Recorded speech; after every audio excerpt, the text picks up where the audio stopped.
Petrol diesel की बढ़ी हुई कीमतों के विरोध में जिला कांग्रेस कमेटी राजगढ़ के तत्वाधान में जिला कांग्रेस कार्यालय के सामने धरना प्रदर्शन किया गया है। इस दौरान महामहिम राष्ट्रपति के नाम ज्ञापन जिला प्रशासन को सौंपा गया है।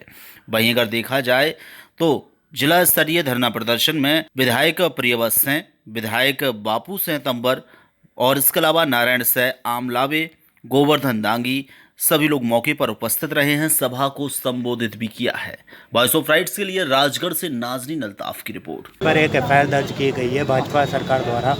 वहीं लगातार देखा जा रहा है कि कई कांग्रेस के नेताओं पर भी एफआईआर दर्ज हो रही है, तो इस पर आप क्या कहेंगे? देखिए, मेरा सिर्फ इतना कहना है कि देश में इनने एक अघोषित आपातकाल लगा रखा है। देश में एक ऐसी परिस्थिति पैदा कर रखी है कोविड का नाम लेके कि हर तरीके के सरकारी प्रदर्शन पे या सरकार की नीतियों के विरोध को दमन करना चाहते हैं। जब आपने अनलॉक कर दिया है, अनलॉक हो गया है, जब सब आप और चीज़ों पे ध्यान दे नहीं रहे, आप मास्क वितरण कर नहीं रहे, आप मास्क पहनना सुनिश्चित कर नहीं रहे, आप इन पे कार्रवाइयाँ कर नहीं रहे, तो उसके बाद अगर आपके खिलाफ कोई अगर आंदोलन कर रहा है, धरना कर रहा है, अपनी आवाज़ उठा रहा है, तो उसको क्यों दबाने में लगे हुए हैं? और एक बहुत महत्वपूर्ण बात है कि सरकार हर तरफ से दमनकारी नीतियों का उपयोग कर रही है, अनैतिक तरीकों का उपयोग कर रही है। ये एफआईआर करने की जो एक नई फैशन चली है कि कोई भी हो उसके खिलाफ मुकदमा बना दो।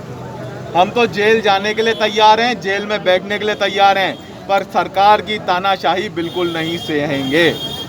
वहीं अभी 24 विधानसभाओं का चुनाव है, जिसमें आपकी पार्टी की क्या रणनीति रहेगी कि कांग्रेस भाजपा को किन मुद्दों के विरोध में? हम जनता के बीच में जाएंगे।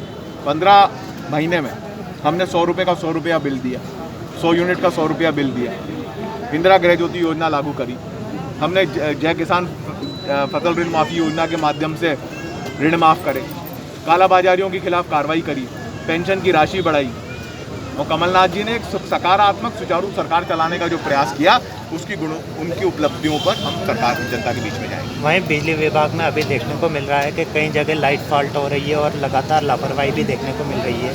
आप ऊर्जा मंत्री रहे हैं, तो इस पर क्या कहेंगे कि अभी वर्तमान सरकार कितनी विफल है और कितनी क्या?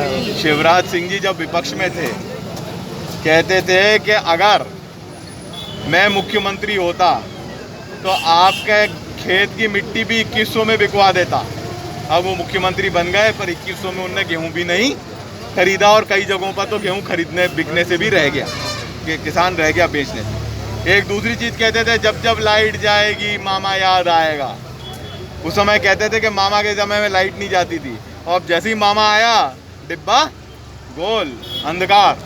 तो ये कहनी करनी और कथनी में जो अंतर है मध्य प्रदेश की जनता देख रही है, जन सामान्य देख रहा है कि किस प्रकार से हमारे समय में 100 रुपये का 150 रुपये का बिल आ रहा था, आज 1500 का 4000 का बिल आ रहा है। जनता तो इस चीज़ का जवाब मांगेगी शिवराज सिंह जी से।